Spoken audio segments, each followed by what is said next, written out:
जो तवक्कुआत थी एक आम पाकिस्तानी को, एक कश्मीरी को, या कि उम्मत मुस्लिमा की वो तमाम लोग जो इस वक्त नज़र रख के बैठे थे कि पाकिस्तान का वज़ीर आज़म क्या तकरीर करेगा, क्या खिताब करेगा, आपको क्या लगता है कि तवक्कुआत कितना पूरा हो सकी हैं?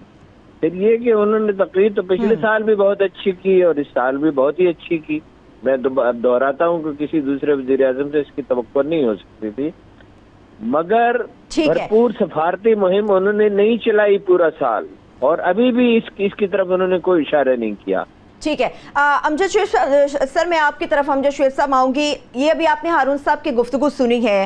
हारून साहब के मुताबिक, और हम सब ये जानते हैं कि भरपूर तरीके की सिफारती मुहिम नहीं चलाई गई कश्मीर से मुतालिक पाकिस्तान की तरफ से, लेकिन ये जो कहा जा रहा था कि मसला कश्मीर को उजागर किया जाएगा, भारत का असल चेहरा दुनिया के सामने लाया जाएगा, इस खिताब के बाद वो कितना मकसद हासिल हो सका?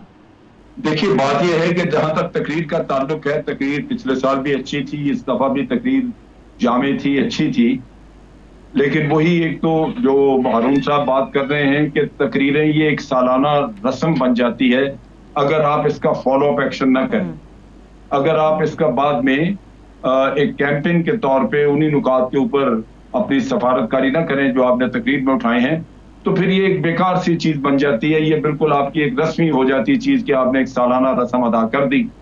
लेकिन इसमें भी और पिछले साल की तकरीर में भी जो एक कमी, और मैं हर दफा ये बहुत सारे प्रोग्राम्स में भी और बहुत सारी जगहों पे जब सेमिनार्स वगैरह में मैं जाता हूं तो मैं ये पॉइंट उठाता हूं, हमने सबसे ज्यादा नुकसान उठाया है भारत के एक नैरेटिव से, और उसी की वजह से आज हम एफएटीएफ में भी फंसे हुए हैं।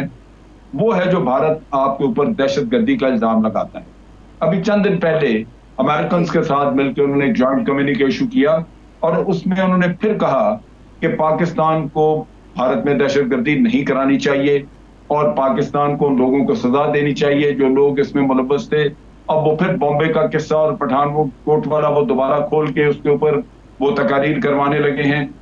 ये वो चीज है जिसने, दुख की बात है कि 70-80 हजार लोग मारे गए पाकिस्तानी, और भारत दहशतगर्दी कराता रहा, भारत मुलव्वस था एपीएस के वाक़े में भी।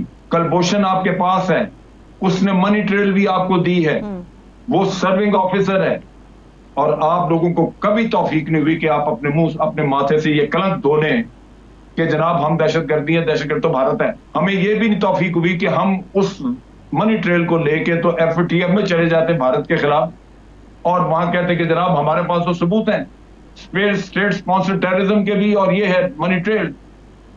ना प्राइम मिनिस्टर कभी ये बात करते हैं, और नतीजा ये कि आप इन्हीं चक्करों की वजह से एफएटीएफ में भी फंसे हैं। दुनिया आपको टेररिस्ट समझती है, और दुनिया आपके ऊपर हर जगह तनकीद भी करती है, और जब भारत कोई विजिटर आता है बाहर से, उससे जो जॉइंट कम्युनिके इशू करवाता है उसमें आपको वाज़ेह कहा जाता है कि आप टेररिस्ट हैं। हम रोज कहते हैं कि जनाब ये फॉल्स फ्लैग ऑपरेशन हुए, हमें भारत ने कभी कोई सबूत नहीं दिया, तो फिर दुनिया के सामने क्यों नहीं जाते, क्यों नहीं बताते, क्यों नहीं ये जिक्र करते अपनी यूनाइटेड नेशन की तकरीर में इस चीज का।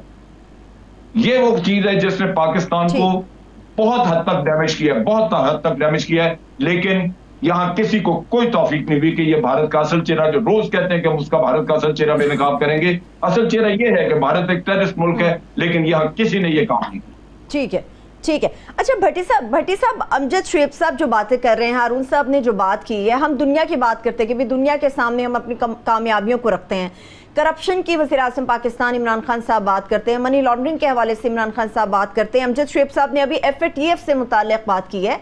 ये जो मामलात हैं, अंदरूनी तौर पे ही हुकूमत इनके मामलात में खुल उलझी हुई नजर आती है, ऑपोजिशन की तनकीद हमें सुनने को मिलती है। तो ऐसे में जब अंदर से हमें मुज़ाहिमत है तो दुनिया के सामने अपनी क्या कामयाबियां हम रख पाएंगे?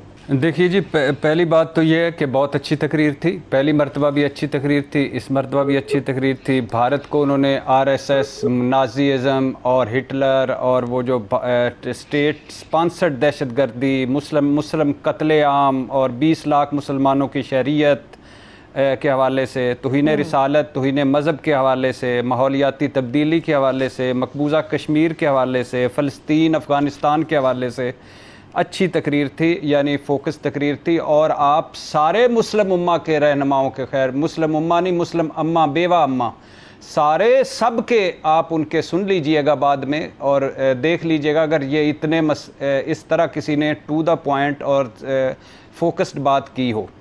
اب آ جائیں اس پر کہ تقریر کا اثر کیا ہوتا ہے. اس میں کوئی شک نہیں ہے کہ ہمارے سفارت خانے سست نکلے ہیں. اس میں کوئی شک نہیں ہے کہ شاہ محمود قریشی صاحب کی جنگ اتنی پر اثر نہیں ہے سفارتی جتنی ہونی چاہیے تھی. اس میں کوئی شک نہیں ہے کہ ہم پچھلے 40 سال سے انہیں وزیر خارجہ کیوں لگایا گیا؟ بھٹی صاحب انہیں وزیر خارجہ کیوں لگایا گیا؟ وہ تو پہلے سے دیکھے گئے تھے کہ کس قسم کی ان کی خارجہ پالیسی رہی ہے, کس قسم کے ان کے معاملات ہوتے ہیں خارجی جو وہ حل کرنے کی کوشش کرتے ہیں.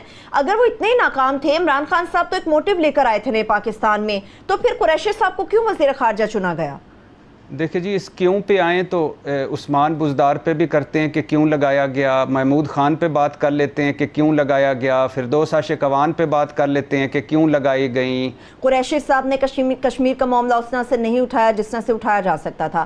اے پی ایس کی جوڈیشل کمیشن کی رپورٹ سامنے آئی ہے, اس کا ذکر اس کتاب کے اندر ہونا چاہیے تھا جو نہیں ہوا. تو کیا اپوزیشن یہ جو بات کرتی ہے کہ سقوط کشمیر کی جو اصل ذمہ دار ہے وہ عمران خان صاحب کی حکومت ہے, تو آپ اس سے متفق ہوں گے؟ دیکھیں, اپوزیشن تو کر رہی ہے سیاست. فیکٹ یہ ہے کہ ایک اپورچونٹی ملی تھی جب مودی نے اس کو یونین ٹیریٹری ڈکلیئر کیا, یک طرفہ ایکشن کیا, تو ایک چیز واضح ہوئی کہ یہ پھر مسئلہ جو کہ دبا ہوا تھا یہ سامنے آ گیا. آرٹیکل 370 کی ایپلیکیشن کے ساتھ یہ پبلک میں اور دنیا میں اٹھا.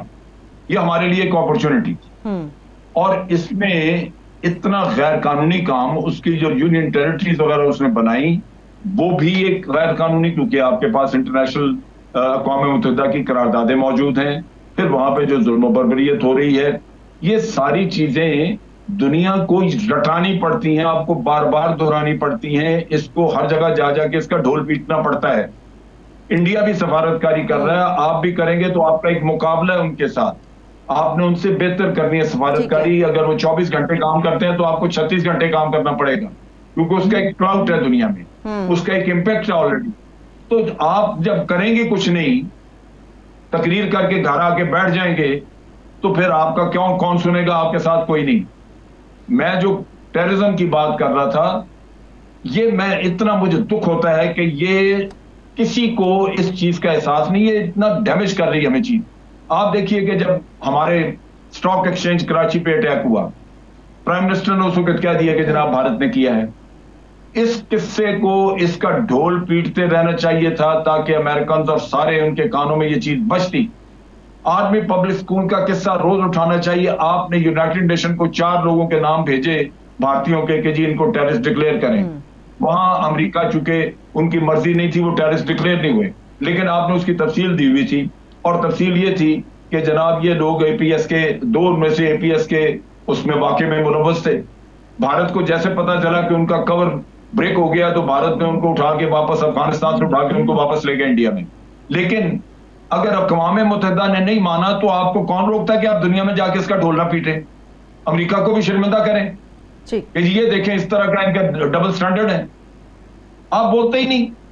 ان چیزوں کو اتنا پیچھے پھینکا ہوا ہے کہ مطلب سب سے زیادہ جو دکھ کی بات ہے کہ اگر 70-80 ہزار لوگ ہمارے مارے گئے اور مروائے بھی بھارت نے وہاں سے افغانستان سے ٹیررزم کروا کے, بچے ہمارے 150 مارے گئے وہاں پہ, اور پھر ہمارے ماتھے پہ یہ کلم کہ جناب ہم ٹیررسٹ ہیں.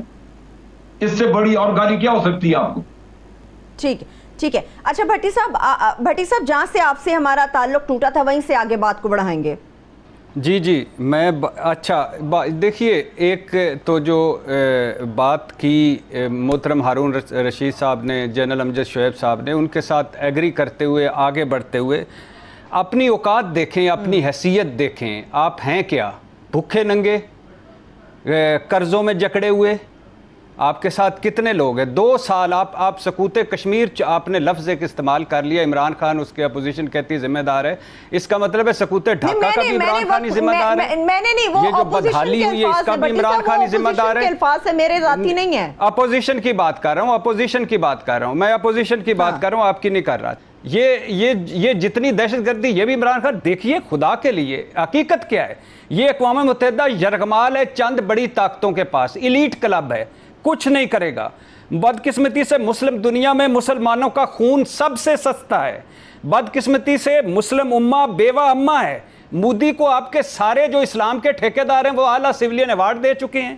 بھارت کے ساتھ سب سے بڑی ان کی طاقت ان کا ہے وہ معاہدے ہیں, ایگریمنٹ ہیں. OIC मक्का डिक्लेरेशन से कश्मीर निकल जाता है, OIC दुबई UAE में आपको वो सुषमा स्वराज मरहुमा को बुला लिया जाता है।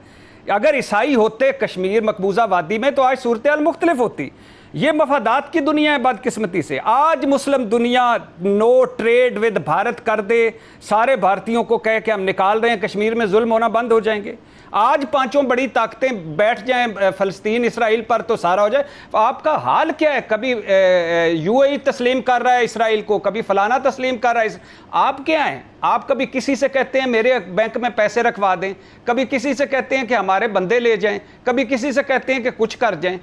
और कितनी खराबियों के जिम्मेदार 75,000 जो शहादतें दी, खरबों का जो नुकसान करवाया, आधी कौम ज़हनी मरीज बन गई। इसके बाद भी आप मशकूक क्यों हैं? इसलिए हैं कि आपकी हैसियत क्या है दुनिया में। 2.25 साल की कमियां, कोताहियां, सुस्तियां, नालायकियां अपनी जगह पे, लेकिन ये 72 साला तसलसल है जो अभी चल रहा है, जो हमारा चल रहा है। आपके हुक्मरानों के, आप बाकी मुल्कों के बादशाहों से ज़ाती ताल्लुकात थे, मगर हम मुल्क जो था वो तनहा था, हम जो थे वो मरे हुए थे। हाँ, आपके सबसे बड़े फैटर, आपके हुक्मरान जो बादशाह थे वो मनी लॉन्ड्रिंग करते थे। आपने फैटर में क्यों नहीं आना था? आपके बादशाहों ने बाहर महल बना लिए, औलादे जदादें सेट कर ली। कश्मीर कैसे आप कैसे कर सकते हैं? कश्मीर का मुकदमा आप कितने अरसे तक, ये कोई आज 2.25 साल में कश्मीर इन्होंने अपने हाथ से दे दी है।